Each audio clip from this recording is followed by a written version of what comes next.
자, 안녕하세요. 이번에는 이제 2019년도 지방직 9급, 그러니까 2019년 6월 달에 시행했던 지방직 9급 행정학개론 문제.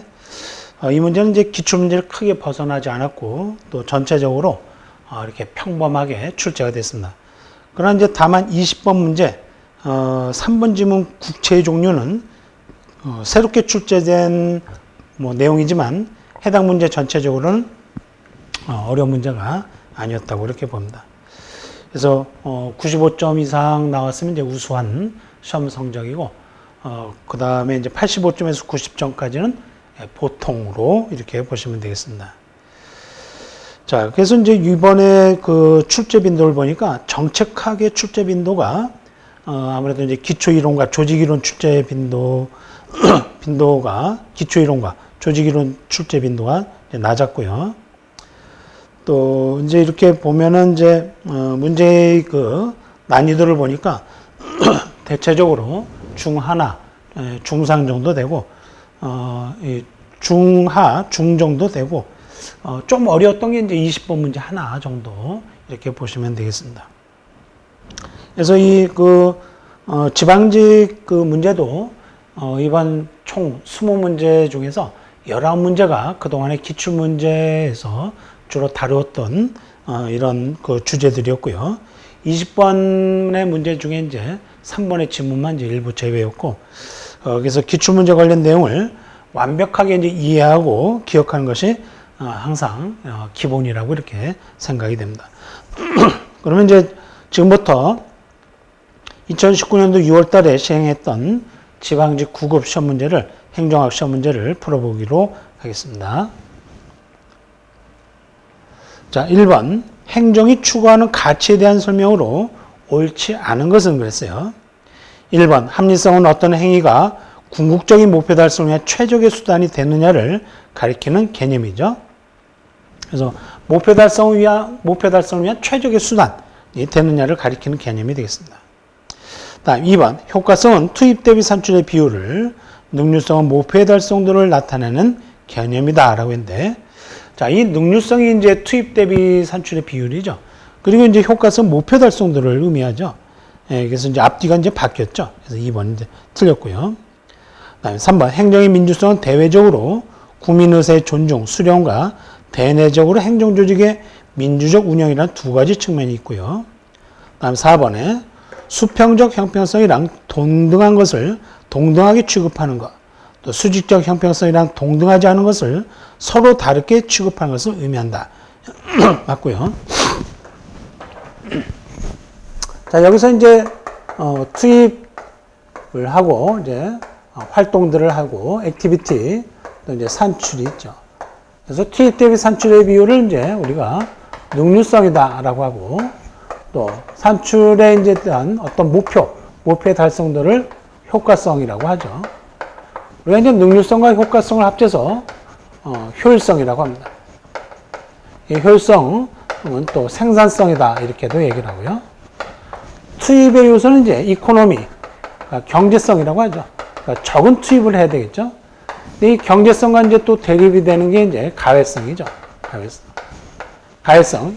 그러니까 이 가외성은 이제 여유분, 남는 부분 이렇게 얘기를 하죠. 여유분, 남는 부분. 그래서 이 가외성은 란다우가 제시한 이 개념이죠. 란다우. 그래서 가외성은 이제 중첩성,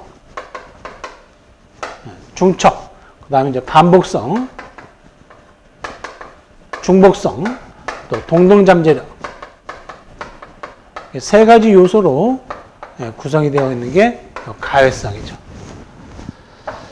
자, 그래서 요 목표에 대한 달성도는 효과성이다. 그리고 투입 대비 산출의 비율은 능률성이다. 이렇게 보시면 되겠죠. 그래서 옳지 않은 것은 2번이 되겠습니다. 다음 2번. 대표 관료제에 대한 설명이죠. 자, 대표 관료제에 대한 설명으로 옳지 않은 것은 그랬어요. 1번. 소극적 대표가 적극적 대표를 촉진한다는 가정하에 제도를 운영해 왔다. 그렇죠. 대표 관리제는 이렇게 소극적 대표가 적극적 대표를 촉진한다는 가정하에 도입된 이런 제도입니다.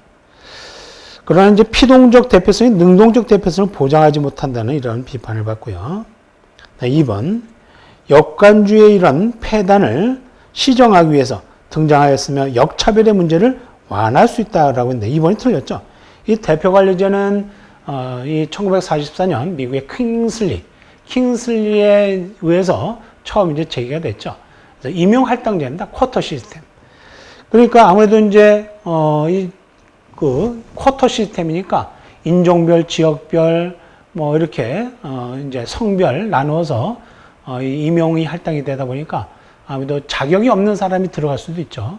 그래서 이 공직에 들어갈 수가 있으니까 아무래도 이제 역차별을 초래할 수 있는 게 문제점이 되겠죠. 완화하는 게 아니라. 자, 그래서 이런 이 대표 관리는 이제 이렇게 실족주의의 폐단을 시정하기 위해서 등장한 거죠. 역관주의 폐단이 아니라.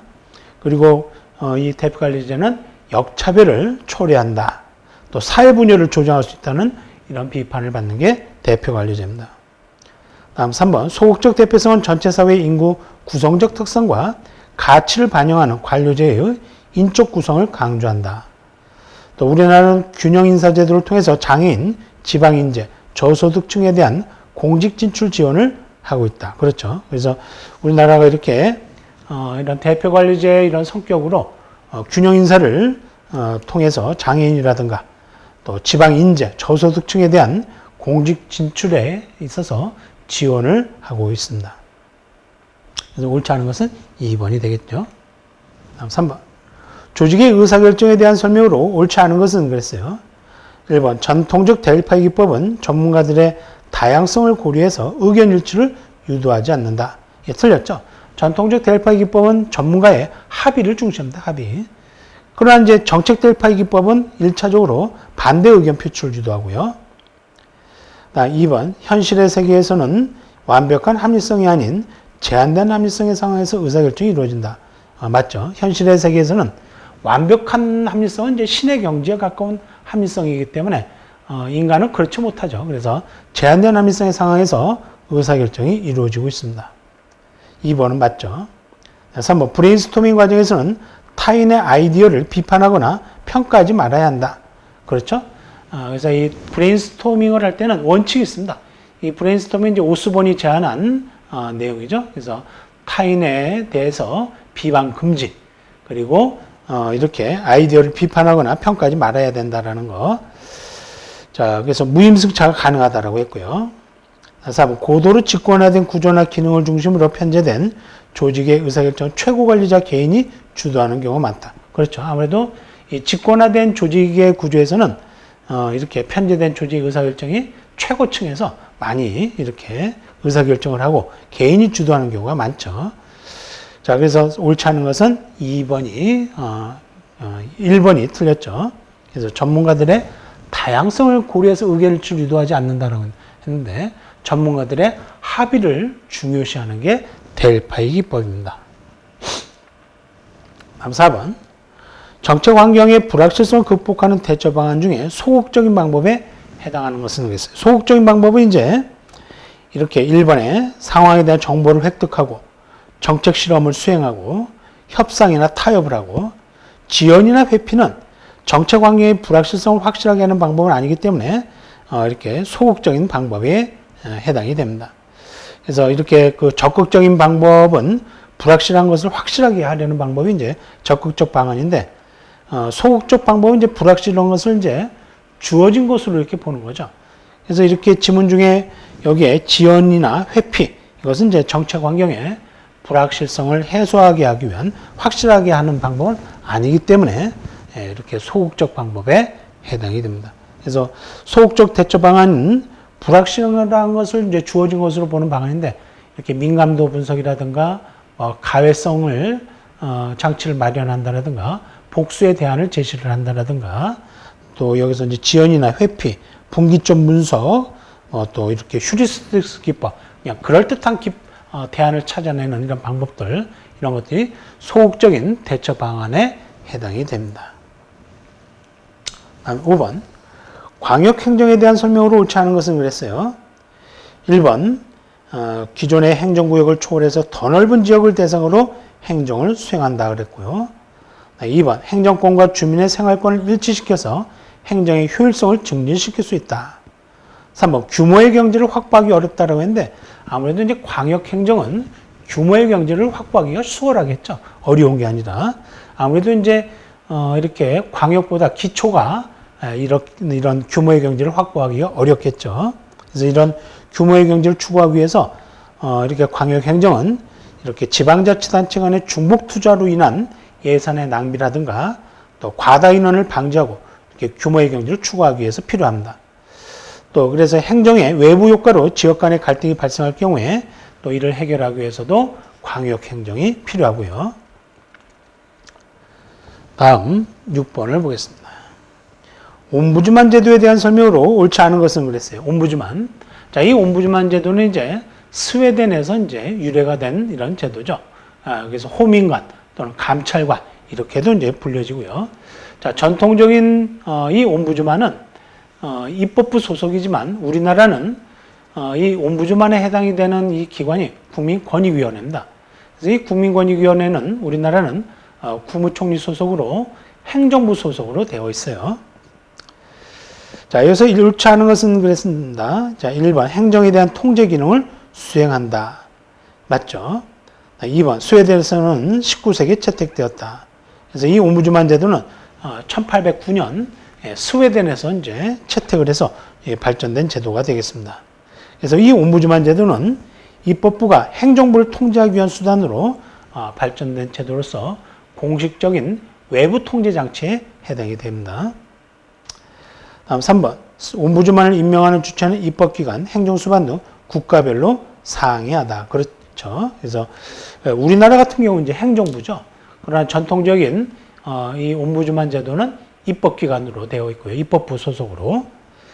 4번 우리나라의 국민권익위원회는 헌법상 독립성을 보장하기 위해서 대통령 소속으로 설치되었다라고 했는데, 자, 우리나라의 국민권익위원회는 이렇게 행정부 소속이면서 우리나라 국민위원회는 부패 방지 및 국민권익위원회 설치와 운영에 관한 법률에 의해서 설치가 됐고, 아까도 말씀드렸죠. 국무총리 소속 기관이라고.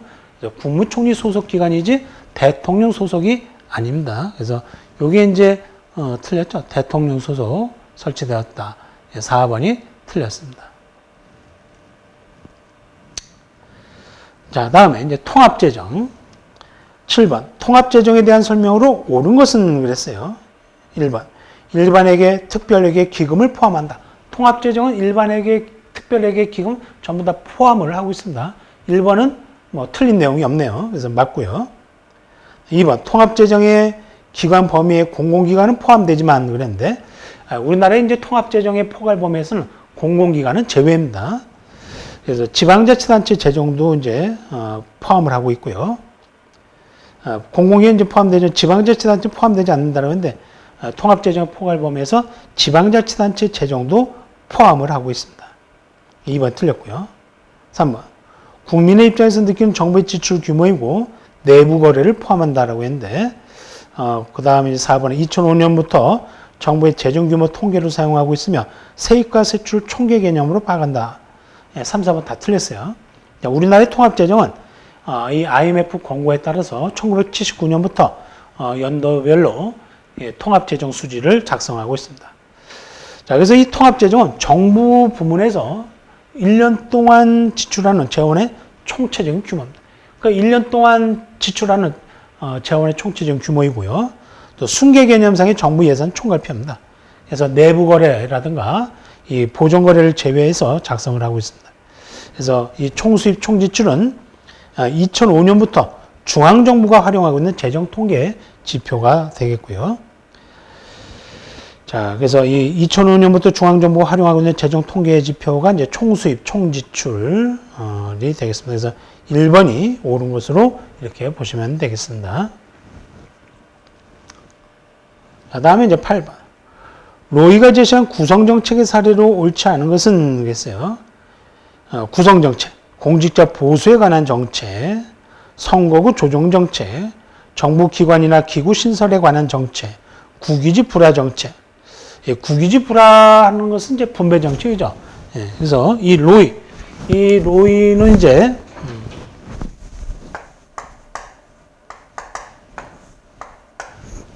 분배 정책,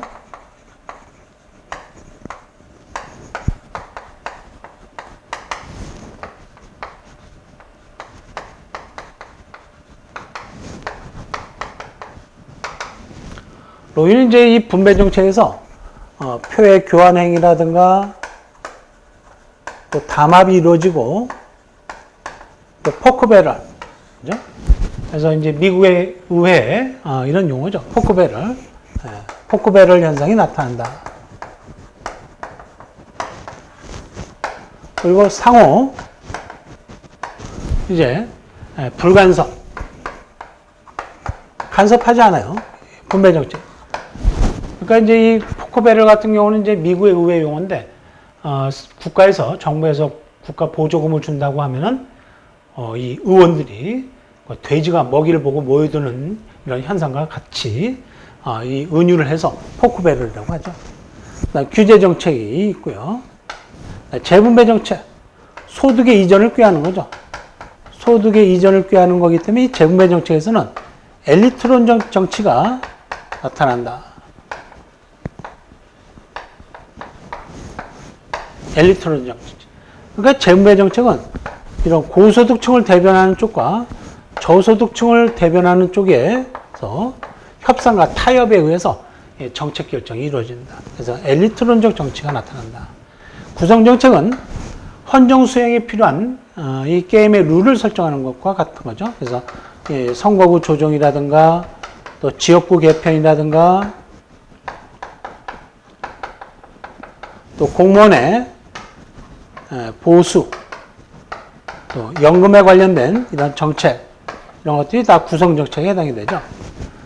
그 다음에 이제 이 알몬드와 파월의 분류도 있죠. 알몬드와 파월의 분류, 상징 정책, 추출 정책, 분배 정책, 규제 정책 이렇게 분류를 했어요. 이제 상징 정책은 이제 예를 들어서 동상을 건립한다라든가 뭐 기념우표를 만든다라든가 상징 정책에 해당이 되죠. 또 국경일을 지정한다라든가 추출 정책, 인적 물적 자원을 추출하는 거죠. 뭐 징병이라든가 징용, 그리고 조세 이런 것들이 해당이 되고요. 분배 정책은 이제 같은 거죠. 그래서 이 국민들이 필요로 하는 재화나 서비스를 공급해 주는 거죠. 그래서 뭐 공원을 조성해 준다라든가 공원 조성, 뭐 도서관을 건립해 준다라든가 또 뭐 부기지를 불화해 준다라든가 이런 것들이 전부 다 분배 정책이죠. 같죠. 그래서 이런 분배 정책에서는 이런 상호 불간섭, 또 포크 배럴 현상, 표의 교환 행위, 담합 현상이 일어나는 게 분배 정책이다라고 보시면 되겠습니다. 그래서 여기서 옳지 않은 것은 국유지 불안은 분배 정책에 해당이 되죠. 9번. 예산 과정에 대한 설명으로 옳은 것은 그랬어요. 예산 과정을 1번 편성, 집행, 심의, 결산의 순으로 이루어지죠. 그래서 편성은 이제 행정부에서 하고 집행은 입법부에서 하고 이제 이 집행을 하고 난 다음에 이제 결산, 회계 검사는 이제 결산과 회계 검사는 감사원에서 하고 결산의 승인은 의회에서 하죠. 2번. 그래서 여기서 이제 이 예산의 과정 1번은 이제 예산 편성, 그 다음에 이제 심의죠. 예산 편성한 다음에 이제 심의가 먼저 와야 되는데 입법부에 심의가 있어야 되는데 뒤바뀌었죠. 2번. 예산 집행의 신축성을 확보하기 위해서 예비비, 총액계상 제도 등을 활용하고 있다. 맞죠? 그래서 이 예산을 집행을 하는데 이제 돈이 모자랄 경우에 예비비 활용하고 있고 총액계상 사업이라는 건 뭐냐면 총액계상 사업은 이제 우리나라 채택을 하고 있는데 예산을 그러니까 총액만 지정을 해주고 나머지는 자율적으로 쓰게끔 하는 이런 예산 제도입니다. 그러니까 개개 항목을 통제하는 게 아니라 총액만 통제를 하는 겁니다.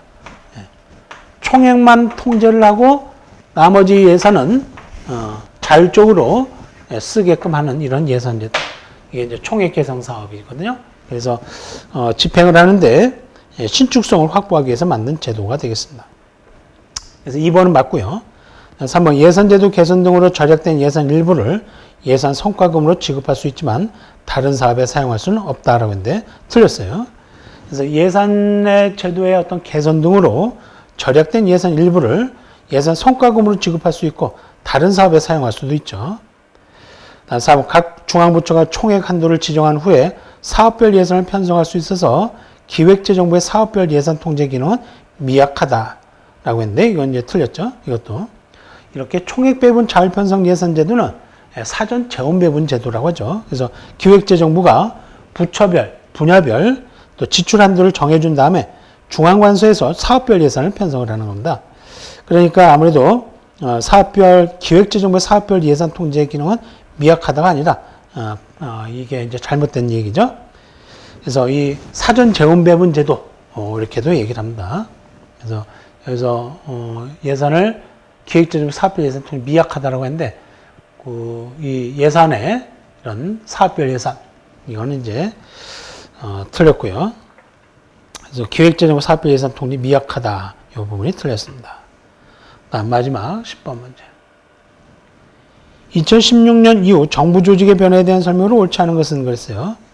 1번 중소기업, 벤처기업 등에 관한 사무를 관장하는 중소벤처기업부를 신설하였다. 맞죠? 다음 2번 행정안전부의 외청으로 소방청을 신설하였다. 그래서 2번 맞죠? 행정안전부 외청으로 소방청을 신설했어요. 3번 국가보훈처가 차관급에서 장관급으로 격상되었습니다. 보훈처 격상이 되었고요. 현재 정부에서. 다음 4번 한국수자원공사에 대한 관할권을 환경부에서 국토교통부로 이관하였다. 예, 틀렸어요. 현재 문재인 정부 2차 정부개혁에서 국토교통부의 수자원 보존 이용 및 개발 기능을 환경부로 이관을 했습니다. 그래서 물관리의 체계를 일원화시키기 위해서 환경부로 일원화했습니다. 그래서 따라서 이제 한국수자원공사에 대한 관할권도 국토교통부에서 이 환경부로 이관이 되었다. 그래서 4번이 틀렸습니다. 자, 그래서 이 1번서부터 10번까지 풀어보고 다음 시간에 이제 11번서부터 마지막 20번까지 다시 또 풀어보도록 하겠습니다. 자, 수고하셨습니다.